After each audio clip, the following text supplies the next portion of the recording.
Welcome back to What Arty Noobs with General Disturbance. This is the GWE100, the Tier 10 German SPG.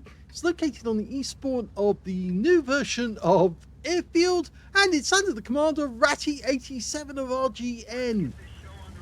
Game on! Yes, we finally have a game where it's not Randy XX777 in his GW, it's actually Rhatty, an old name from the past who hasn't appeared for a while, but this replay popped up, and well, let's do it and see what he does. One mark of excellence on the barrel. It's a 21cm main barrel, capable of doing 900 alpha, 53mm of pen with the stun shells, 11.4 meters on the burst radius, between 12.5 and 31 seconds. But with the extra HE, it's 1200 hit points of damage. Searching for a target. Hopefully our teammates will find one for us. We've only got one light tank in the game. It's a Manticore.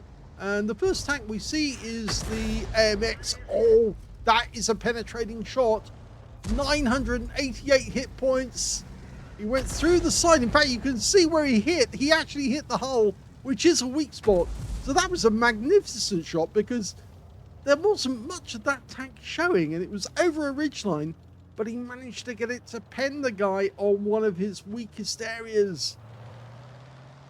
Yes, they do have a very tough front of the turret, mainly down to the fact, of course, it's well angled, but also because it's an oscillating turret, so it can angle the turret to increase the armor. But then the hull is actually fairly weak, and the guy goes down, but we didn't get the stun assist off that one. Now, Rhatty's actually noticed there's a few extra tanks in there in the underground car park. Yeah, no, I'm joking. It just looks like an underground car park. He's going for the Object 140 who's sitting there at the back, just got tracked. And whoever tracked him actually picked up 155 for doing that. I suspect that the guy who tracked him actually was our Object 261, who's also showing a quite large drop in his hit points, which makes me suspect that there is an enemy Arty out there counter-battering, or he received fire from one of these tanks up front. Object 140 turns out, oh no, it is a counter-battery. We just heard the rumble of an enemy Arty, and a shell landed not too far away.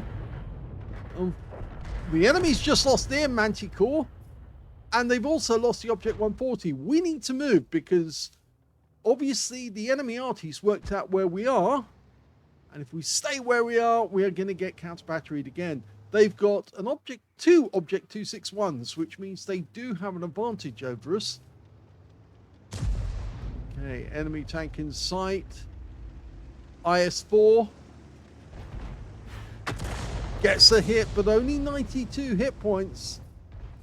But so long as he's stunned, our T-57 Heavy is going to earn us some stun assist. And yes, we did get some off that. 469. The T-57 Heavy receives a bit of punishment as well from the enemy Arty. We know where one of them is now. He's over in the corner on the north side. Probably over in grid square B2 or B1 or A1. Another good hit. This time 409 hit points. But if we keep staying where we are, we're likely to get counter-batteried again. Because I think that Object 261 knows where we are now. Well, we've got a Death Star now, an FP215B183. Heavy armor at the front, not so much at the rear. Standard reload for this Arty is 37.39 seconds. He's got 32.91, so he's not 5 seconds off the reload. At the start of the game, we saw that he actually had a rammer, a gun laying drive, and a rotation device. So he's picked the right equipment for this Arty. The GWE100 has a narrow arc of fire, only 12 degrees in total, 6 degrees either side. So having the rotation device, even though we don't actually have a turret as such, reduces the size of the reticule every time you move the vehicle to actually get it on target. Got a Hesh barn here. Now he's still waiting for the reload. Line him up. Go for it. There. Rounds out. Looks good. Oh, it hit the hull for 299. If it hit the turret, that could have been another penetrating shot. I'm still concerned that the enemy RT is could potentially attack us at any time.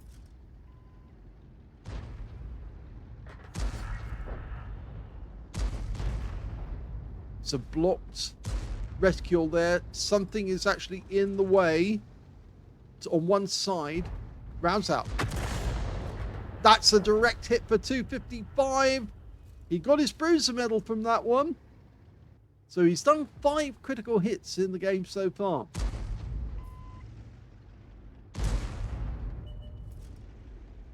Oh, now one of the enemy RTs has been discovered and they're in B1.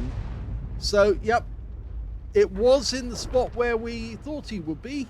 And it looks like our Object 261's immediately responded and tried to get that 261. And he's killed the FB4005. The Hesh barn is no more. He got taken out with that shot. And that's possibly a turret hit which penetrated him. Okay, the enemy is close. They do have a DBV-152 north of the runway. But we've got a couple of tanks nearby who might be able to stop him from moving any closer. A Hesh barn who's suffered bad damage. And a Strip 103B. We're looking at the Super Conqueror at the moment. And that DBV comes into sight. So we do change our angle. That was the Striv just hitting him there. Let's see what we can do. Rounds out. Another direct hit. 456. That's a good shot as well. And the DBV is now one shot. And I'm pretty sure the Striv will take him out this round.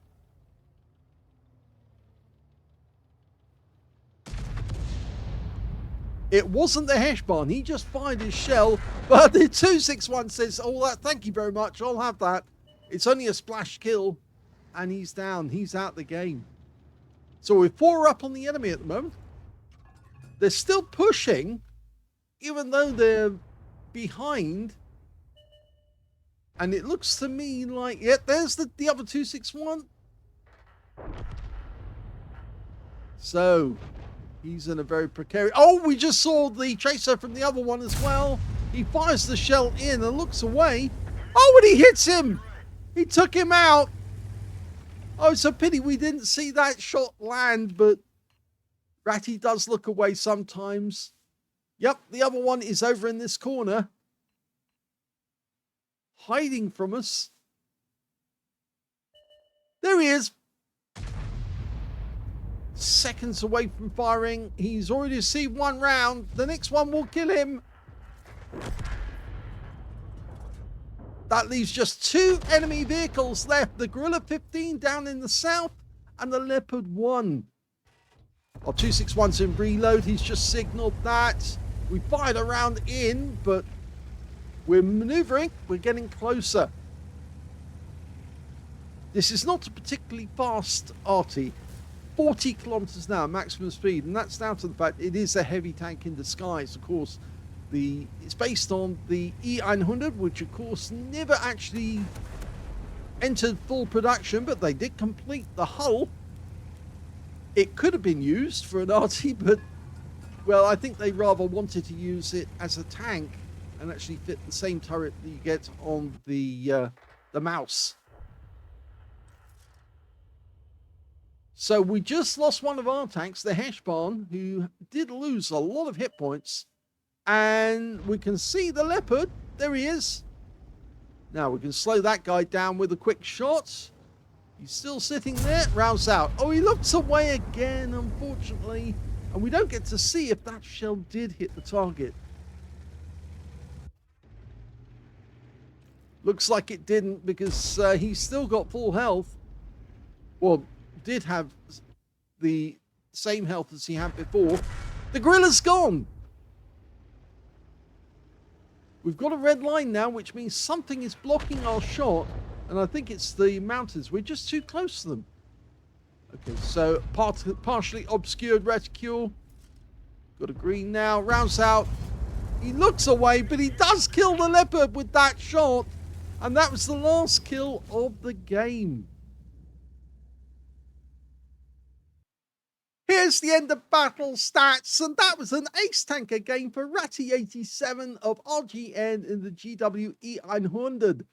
He also got a bruise medal for getting at least 5 critical hits in this one. He got 15 critical hits. He also got a Gauze medal for doing more damage, exceeding 8 times the hit points of his own vehicle, and a Confederate for hitting more of the enemy than anyone else on his team, despite the fact that he actually got 3 kills in that game, including the last one. His win rate was 6,245, which is super income standard. Let's have a look at team score. Well, funnily enough, he did get the highest damage in the game, but he didn't get 20% of the enemy hit pool, and that's why he ended up not getting a high caliber. He got 4,650 hit points of damage, the second highest being the Jaeger on the enemy team. The Jagdpanzer E100 got 4,026, and the third highest, well, that was the IS-7 on his own team with 3,393. When it came to kills, he shares the top spot with the Gorilla 15 on his team. They both got 3 kills, and so did the Leopard, the last guy to die on the enemy team. And when it came to base XP, he's got that one too. Yes, he got 980, which means that he's got the top in all 3 columns. 924 went to the T57 Heavy, who also got a Spartan medal, and 885 went to the IS-7. Let's have a look at detail. He fired 13 rounds in that game, which is a decent amount to get an ace tanker, but he actually picked targets which his teammates were shooting at, which meant that he got the stun assist. He got 9 enemy hits, direct hits, and 3 penetrations in that game, and 9 splash. If we look at the personal details, we'll see which ones he actually did penetrate. Yep, the FB4005 did take a pen, it hit the turret, and took him out. 951 hit points off that one. He didn't penetrate the Leopard, but he did penetrate the Object 261. It went right in through the side of the vehicle as he was running away. It was a pity we didn't see it actually hit the side, but it would have looked pretty good if it had.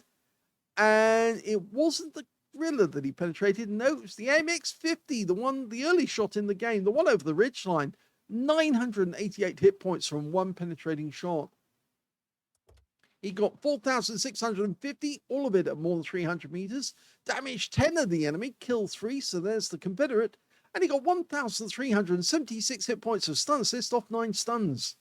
On a premium count, he actually made a profit of 44,701 credits, and 7 bonds, because this being tier 10, and 6,615 experience points, including 2,940 for a mission completion event.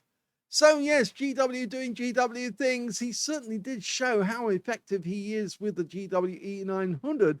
And I wouldn't be surprised if we saw Rhatty getting a second mark of excellence soon, because if he carries on at that rate, it won't be long before he gets it. Hope you enjoyed that one. If you did, please give this video a like, and thank you for watching.